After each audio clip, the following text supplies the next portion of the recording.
Do you ever feel like your life is running you instead of the other way around? Like, no matter how hard you try to stay calm, the chaos of modern life keeps pulling you into stress, anxiety, and overwhelm.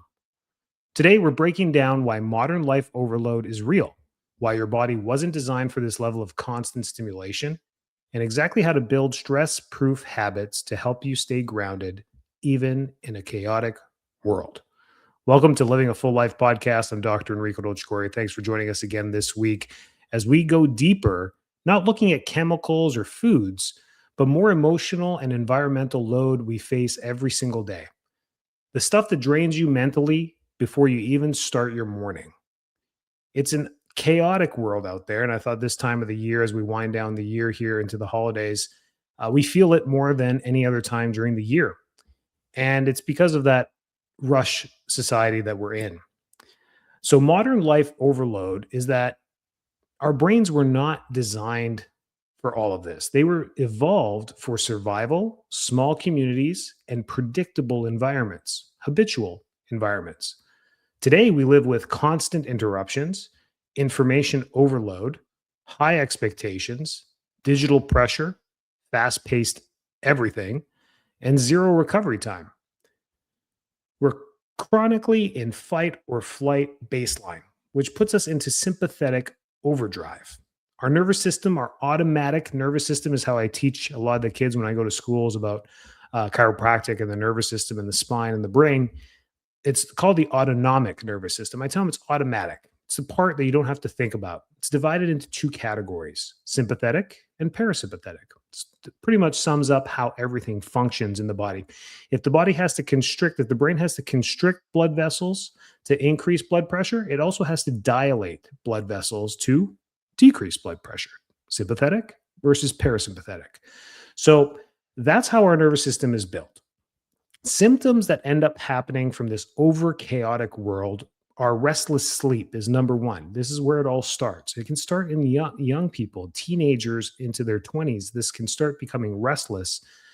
And it's because of being wired all the time, feeling exhausted, brain fog, a short temper or mood, feeling behind all the time, never fully relaxed, and feeling guilty when you do rest because of our chaotic world.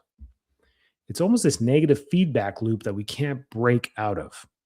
And what I've done is I've taken the modern life overloads and put them into 6 relatable categories that we're going to tackle together today. And I hope it helps you, if you fit into any one of the categories, find some methods to de-stress and re-regulate your nervous system.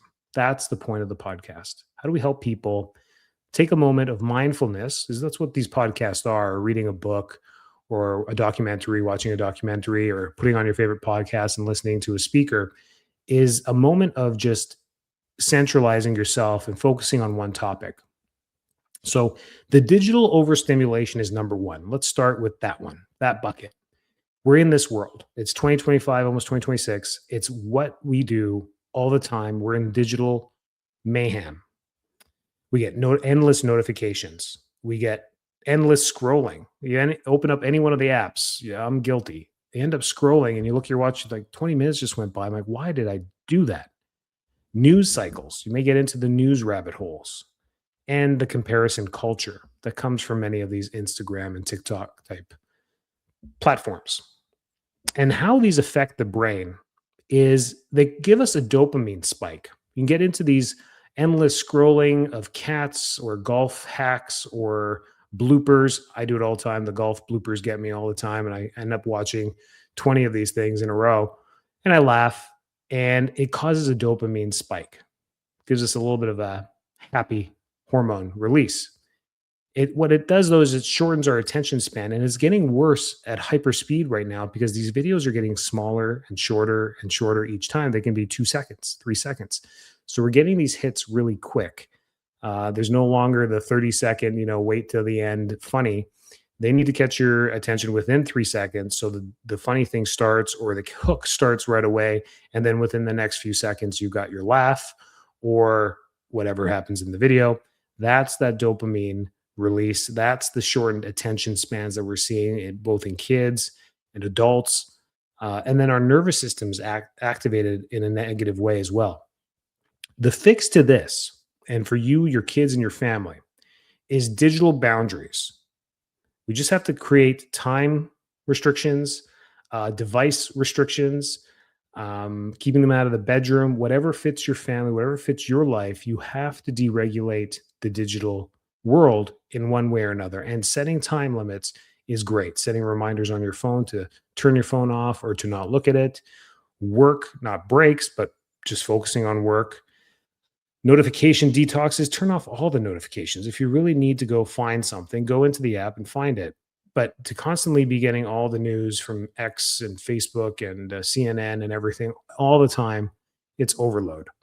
And just have intentional screen time. I remember just a couple of years ago of having intentional downtime, just times where you turn off this stuff. But now, where you're consuming it at such a high pace, it may be wiser to create intentional screen times where you do spend some time on your phone, and that is it for the day. That may, or social media, or limit it to something. It will decrease your amount of screen time on that. It is the number one issue right now. I think everyone can agree with me, is the digital world we're in. Number two is the invisible emotional stresses that we're under. Worrying about finances that just subconsciously are always there. Keeping up with the schedules. If you have kids, put your hand up. Those schedules get overlapped, and my wife and I always say, how do the single parents do this? Like, how do they do this? I can't even wrap my head around it. Parenting pressure, relationship strain, high expectations, always driving the high expectations. The fix to this one, it's a little bit more complicated, is the daily emotional check in. You can have a partner for this. I recommend another person. But for most people, believe it or not, it's difficult to find time for even that. And it takes emotional intelligence of two people and energy from two people as well to do this. So in the world we live in, it's tough to ask another person for their energy, even your spouse. So doing this on your own can be an affirmation check, a gratitude check, micro journaling, just quickly jotting down a couple sentences, and then just naming emotions to release them, reviewing the emotions that you had today. Maybe at the end of the day, recap, or in the morning, going over yesterday's emotions, being like, why did I get grumpy? Why did I get agitated? Why was I laughing? Why did I feel angry for a moment? And just pinpointing those things and being conscious about them. As fast as we go, we don't even take time to think about ourselves. So the exercise is just to give you a moment to think about yourself. But we named it emotional intelligence in that, but it's just common sense to take some time and digest how you feel.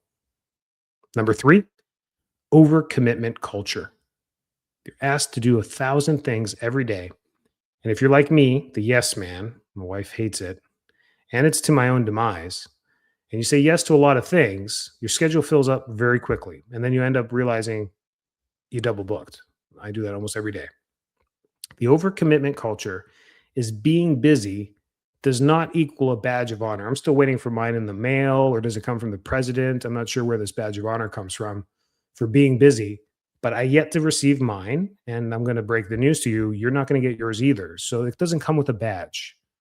Saying yes too often just overbooks you, and feeling guilty when you say no. I'm guilty of both of those. When I say no, I'm like, oh, I let them down. I want to be there for them. But you can't be there for 27 different people. It just doesn't work that way.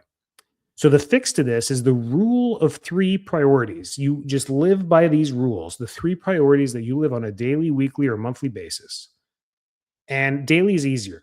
You just set your three priorities for the day, the top three things that need to get done. No one can offer you or tell you anything to interfere with those three top priorities. For me, with three kids and a family and a wife, they usually fit into my top three priorities. So it's always them first. Nothing interferes with them. Sometimes work sneaks in there too. These things need to get done for work, and nothing can interfere with those times as well. So, but the rule of three can be a game changer for many of you. And then saying no without an apology.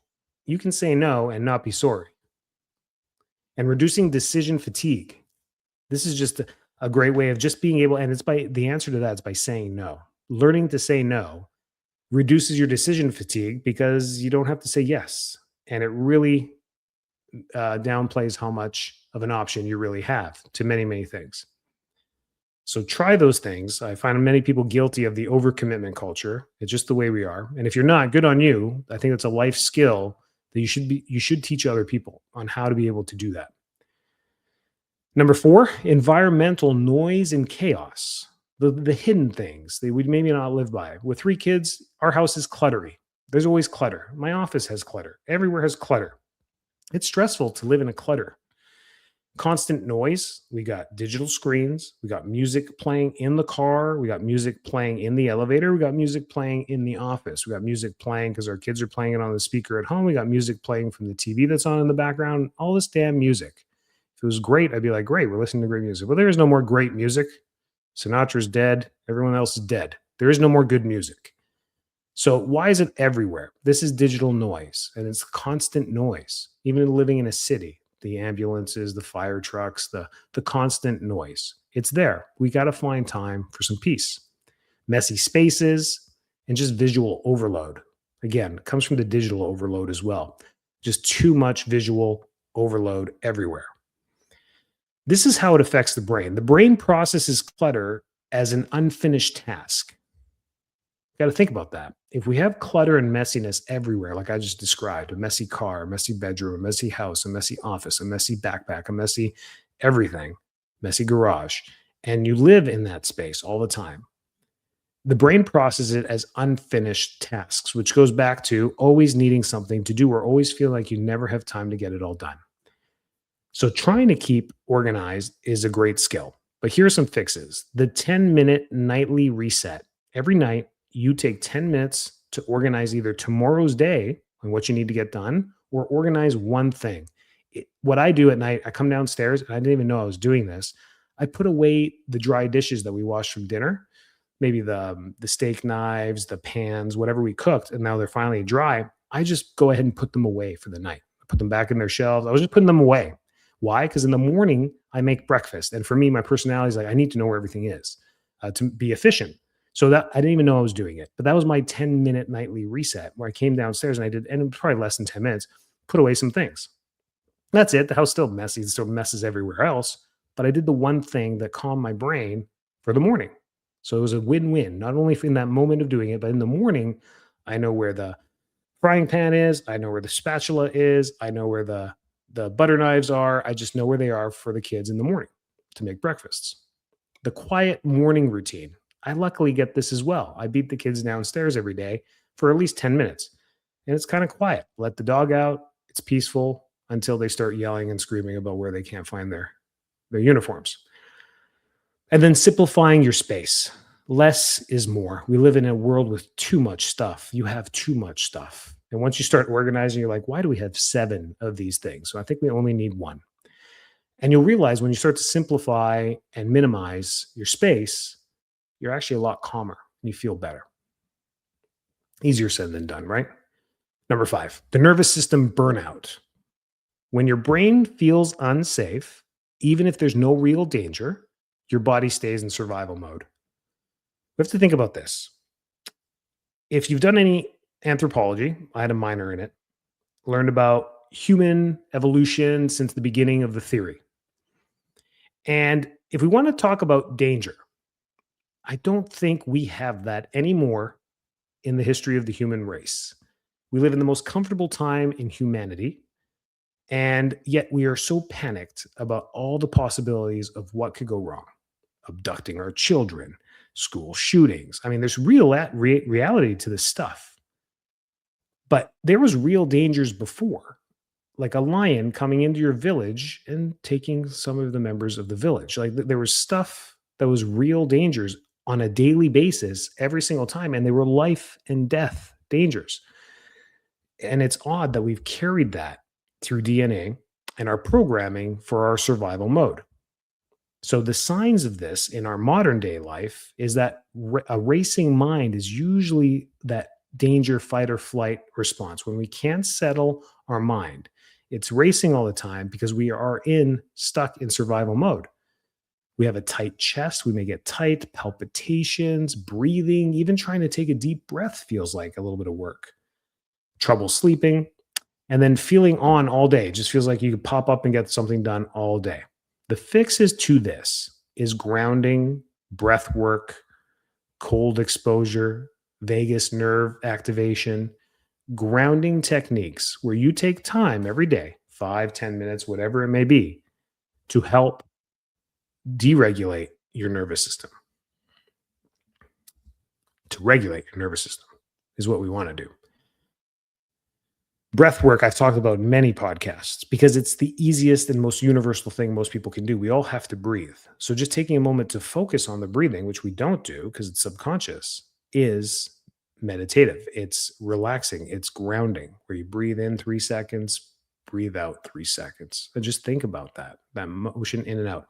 Then being more intentional with your breath work, breathing in, trying to get the oxygen as deep into the lungs as you possibly can, and then blowing out for as long as you can to empty them. Then it becomes more intentional. And when you find yourself doing this, a couple minutes goes by, you just feel better. You get more oxygen flow, your pulse ox goes up. There's just good things that happen with it. And the side effect is that you grounded yourself a little bit. You didn't have to think about anything else in that moment. Number 6, and the one that I think everyone forgets about, is the lack of true recovery. We just don't have it. People are racing through life and we're under recovered. We sleep, but we don't restore. We have 24/7 access to everything, to our work, our phones, the internet, devices. There's 24/7 gyms. We have access to everything. No mental off switch, no hobbies or rest rituals. We just go through the motions of a busy life. A couple fixes, maybe not so easy, is structuring rest, a non negotiable bedtime that you follow every single night, 7 days a week. Non negotiable. And a wake up time. So you get that 7 to 8 hours. Analog hobbies, stuff you do by yourself, hobbies that you enjoy. Finding that time. You say, but I have kids, I've got work, business owner, whatever it may be. You got to find those things you do by yourself, whether they're for 10 minutes, 1 hour, 4 hours, once a week, twice a month, whatever it may be. Got to fit those into your life. And the end of day decompression ritual. Just at the end of the day, winding down, turning off your phones, turning off the screens, and giving yourself some time to just unwind. That moment of silence, and then getting up and getting ready for bed. So the stress proof method, the habits that we have of building a resilient mind and body. Habit number 1 that you should walk away with is create a morning calm window. Before you even pick up your phone, you look at sunlight, you hydrate, you do a little bit of breath work and quiet. For me, it's just coming down the stairs to the kitchen. The sun's coming up. I drink some water. It's quiet. And I just focus on my breath, or I let the dog out and breathe out some fresh air. Habit number 2, limit inputs, increase the presence. One input at a time. Multitasking destroys our nervous system. So when we just focus on one thing and dedicate the 5 minutes or the 55 minutes, or whatever it takes to do the one thing, and then moving on to the next, it organizes our chaos. And then we want to build micro recovery moments throughout the day. 60 seconds of breathing, of mindful breathing, grounding, maybe some stretching, or even silence, or all 4 can all take you just a couple minutes. These reset the stress cycle from day-to-day life. Simplify before you manage. This is a great habit to start building. And habits develop if you do something for 28 days straight, you develop new habits. So pick 1 or 2 of these things, start doing them, and see how they change. You're going to incorporate these into your life. The less you carry, the less your nervous system has to monitor. We want to talk about our schedules, our commitments, our environments, and get those all organized. What do we really need to do? What are less on the priority list? And how does this all work? And then anchor your evenings. So we just kind of work through the day there. Anchor your evenings, have an evening routine that signals the brain to shut down. Lights down, no screens 45 minutes before bed, taking your magnesium at night, being mindful or gratitude, or having some time of reflection for the day, and just some slow breathing. It's a great evening routine that can take a few minutes right before bed. I know many of you fit all the molds that we talked about today: the busy mom or the professional, the constant overload, the fatigue, the irritability, maybe chronic headaches. It's from the digital burden and the lack of recovery is where we get all this burnout from.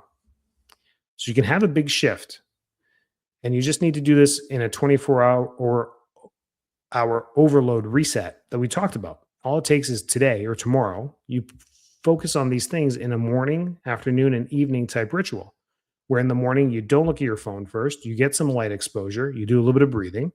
During the midday, you do one task that's screen free. Maybe eat your lunch, no screen. Try that for once. We're looking at our phones as we eat. Just eat without a distraction. And then in the evening, have your digital sunset where you have 10 minutes, of home rest. You take your magnesium, you have an early wind down to bed. And this just gives you a doable plan that you can start implementing tomorrow. If this resonated with you, DM me in the personal messages online or email us at info@fulllifetampa.com, the word reset. And we'll give you a free guide on everything we just said today, all in a nice PDF format. If you enjoyed this, share it, leave a comment, give it to a friend, tell them all about it, or even send us some comments on your own on what you want us to talk about. And we'll dive into that as well. Stay well, stay healthy, and take care.